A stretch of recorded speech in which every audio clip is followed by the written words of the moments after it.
ಮನುಷ್ಯನ ಸಕಲ ಕಷ್ಟಗಳನ್ನು ಕಳೆದು ವಿಶೇಷ ಫಲವನ್ನು ನೀಡುವಂತಹ ವ್ರತ ಎಂದರೆ ಅದುವೇ ಸಂಕಷ್ಟಹರ ಚತುರ್ಥಿ. ಈ ವ್ರತವನ್ನು ಮಾಡುವುದರಿಂದ ನಮ್ಮೆಲ್ಲ ಇಷ್ಟಾರ್ಥಗಳು ಕೂಡ ಈಡೇರುವುದು ಎಂದು ಪುರಾಣ ಹೇಳುತ್ತದೆ. ಸಂಕಷ್ಟಹರ ಚತುರ್ಥಿ ದಿನದಂದು ಮುಂಜಾನೆಯೇ ಉಪವಾಸವಿದ್ದು ಇಂದ್ರಿಯಗಳನ್ನು ನಿಗ್ರಹಿಸಿ ನಾವು ಅಭ್ಯಂಜನ ಸ್ನಾನ ಮಾಡಿ ವ್ರತವನ್ನು ಮಾಡುವ ಸಂಕಲ್ಪ ತೆಗೆದುಕೊಂಡು ನಾವು ಈ ಒಂದು ಸಂಕಷ್ಟಹರ ಚತುರ್ಥಿ ವ್ರತವನ್ನು ಆಚರಿಸಬಹುದು.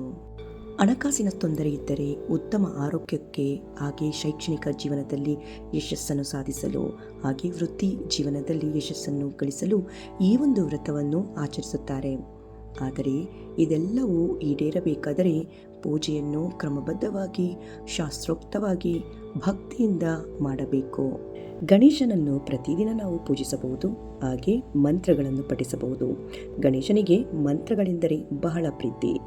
ಗಣೇಶನನ್ನು ಮಂತ್ರಗಳಿಂದ ಪೂಜಿಸುವ ಮೂಲಕ ಶೀಘ್ರದಲ್ಲೇ ನಮ್ಮೆಲ್ಲ ಸಮಸ್ಯೆಗಳಿಂದ ಮುಕ್ತಿ ಹೊಂದಬಹುದಾಗಿದೆ. ಹಾಗಿದ್ದರೆ ಕೆಲಸ ಕಾರ್ಯಗಳಲ್ಲಿ ಬರುವಂತಹ ಅಡೆತಡೆಗಳನ್ನು ನಿವಾರಿಸಿಕೊಳ್ಳಲು, ಕೆಲಸ ಕಾರ್ಯಗಳಲ್ಲಿ ಯಶಸ್ಸನ್ನು ಕಾಣಲು, ಸಮಸ್ಯೆಗಳಿಂದ ಮುಕ್ತಿ ಹೊಂದಲು, ವಿದ್ಯಾಭ್ಯಾಸದಲ್ಲಿ ಯಶಸ್ಸನ್ನು ಕಾಣಲು, ಇನ್ನೂ ಅನೇಕ ಸಮಸ್ಯೆಗಳಿಂದ ನಾವು ಮುಕ್ತಿ ಹೊಂದಬೇಕಾದರೆ ಈ ಒಂದು ವಿಘ್ನ ನಿವಾರಕನಾದಂತಹ ಗಣೇಶನ ಪವಿತ್ರ ಮಂತ್ರವನ್ನು ಈಗ ಕೇಳೋಣ. ಈ ಒಂದು ಶುಭ ದಿನದಲ್ಲಿ ನಿಮ್ಮೆಲ್ಲ ಇಷ್ಟಾರ್ಥಗಳು ಕೂಡ ಶೀಘ್ರದಲ್ಲಿ ಗಣೇಶ ಈಡೇರಿಸಲಿ. ಈಗ ಶಾಂತ ಚಿತ್ತದಿಂದ ಕೇಳಿ ಈ ಒಂದು ಮಂತ್ರವನ್ನು ಜೊತೆಯಲ್ಲಿ ಪಠಿಸಿ. ಓಂ ನಮೋ ಸಿದ್ಧಿವಿನಾಯಕಾಯ ಸರ್ವಕಾರ್ಯಕರ್ತ್ರೇ ಸರ್ವವಿಘ್ನಪ್ರಶಮನಾಯ ಸರ್ವಜಯ ವಶ್ಯಕರಣಾಯ ಸರ್ವಜನ ಸರ್ವಸ್ತ್ರೀ ಪುರುಷ ಆಕರ್ಷಣಾಯ ಶ್ರೀ ಓಂ ಸ್ವಾಹಾ. ಓಂ ನಮೋ ಸಿದ್ಧಿವಿನಾಯಕಾಯ ಸರ್ವಕಾರ್ಯಕರ್ತ್ರೇ ಸರ್ವವಿಘ್ನಪ್ರಶಮನಾಯ ಸರ್ವಜಯ ವಶ್ಯಕರಣಾಯ ಸರ್ವಜನ ಸರ್ವಸ್ತ್ರೀ ಪುರುಷ ಆಕರ್ಷಣಾಯ ಶ್ರೀ ಓಂ ಸ್ವಾಹಾ. ಓಂ ನಮೋ ಸಿದ್ಧಿವಿನಾಯಕಾಯ ಸರ್ವಕಾರ್ಯಕರ್ತ್ರೇ ಸರ್ವವಿಘ್ನಪ್ರಶಮನಾಯ ಸರ್ವಜಯ ವಶ್ಯಕರಣಾಯ ಸರ್ವಜನ ಸರ್ವಸ್ತ್ರೀ ಪುರುಷ ಆಕರ್ಷಣಾಯ ಶ್ರೀ ಓಂ ಸ್ವಾಹಾ.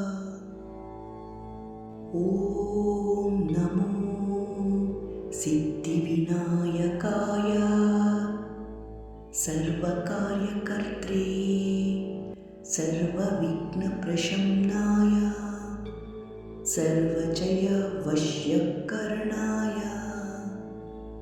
ಸರ್ವಜನ ಸರ್ವಸ್ತ್ರೀ ಪುರುಷ ಆಕರ್ಷಣಾಯ ಶ್ರೀ ಓಂ ಸ್ವಾಹಾ. ಓಂ ನಮೋ ಸಿದ್ಧಿವಿನಾಯಕಾಯ ಸರ್ವಕಾರ್ಯಕರ್ತ್ರೇ ಸರ್ವವಿಘ್ನಪ್ರಶಮನಾಯ ಸರ್ವಜಯ ವಶ್ಯಕರಣಾಯ ಸರ್ವಜನ ಸರ್ವಸ್ತ್ರೀ ಪುರುಷ ಆಕರ್ಷಣಾಯ ಶ್ರೀ ಓಂ ಸ್ವಾಹಾ.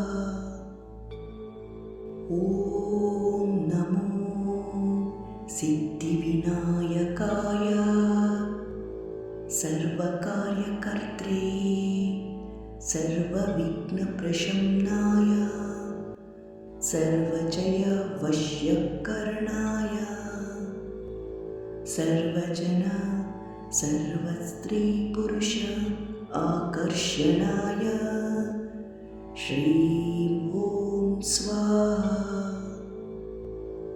ॐ नमो सिद्धिविनायकाय सर्वकार्यकर्त्रे सर्वविघ्नप्रशमनाय सर्वजयवश्यकरणाय सर्वजन सर्वस्त्रीपुरुष आकर्षणाय श्रीं ॐ स्वाहा।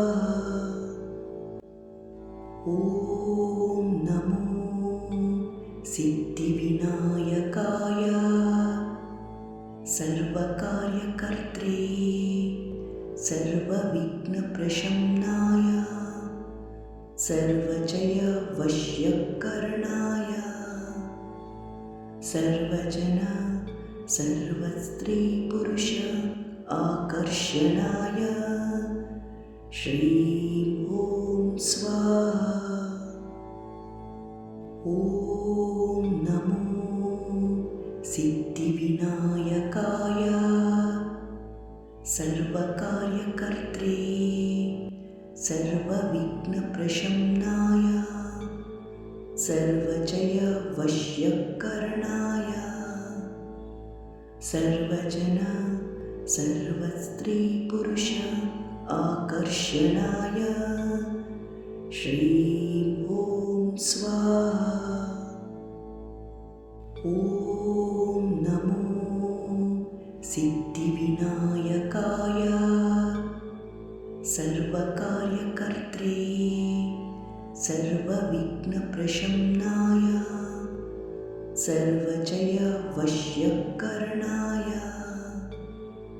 सर्वजन सर्वस्त्रीपुरुष आकर्षणाय श्रीं ॐ स्वाहा।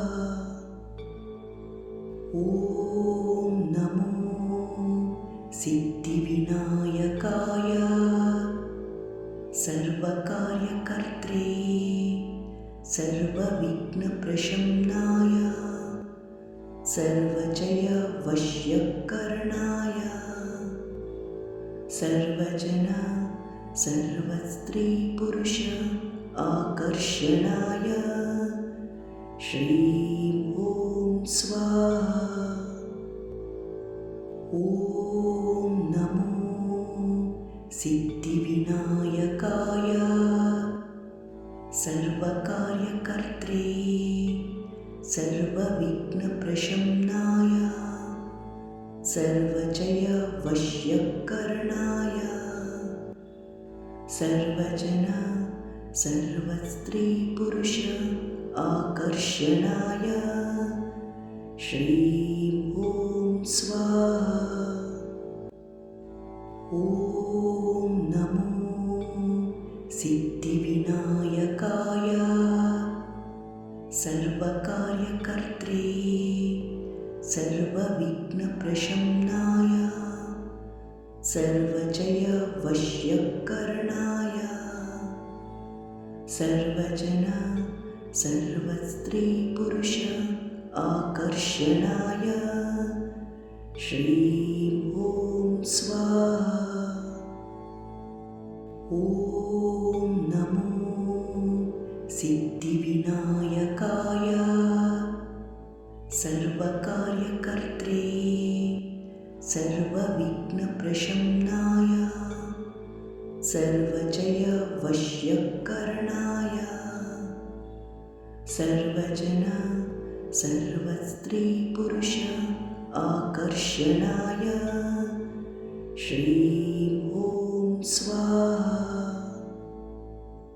ॐ नमो सिद्धिविनायकाय सर्वकार्यकर्त्रे सर्वविघ्नप्रशमनाय सर्वजयवश्यकरणाय सर्वजन सर्वस्त्रीपुरुष आकर्षणाय श्रीं ॐ स्वाहा। ॐ नमो सिद्धिविनायकाय सर्वकार्यकर्त्रे सर्वविघ्नप्रशमनाय सर्वजयवश्यकरणाय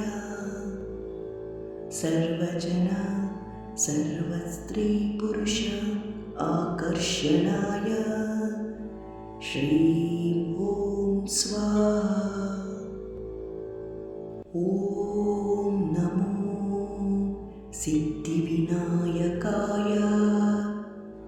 सर्वकार्यकर्त्रे सर्वविघ्नप्रशमनाय सर्वजयवश्यकरणाय सर्वजन सर्वस्त्रीपुरुष आकर्षणाय श्रीं ॐ स्वाहा।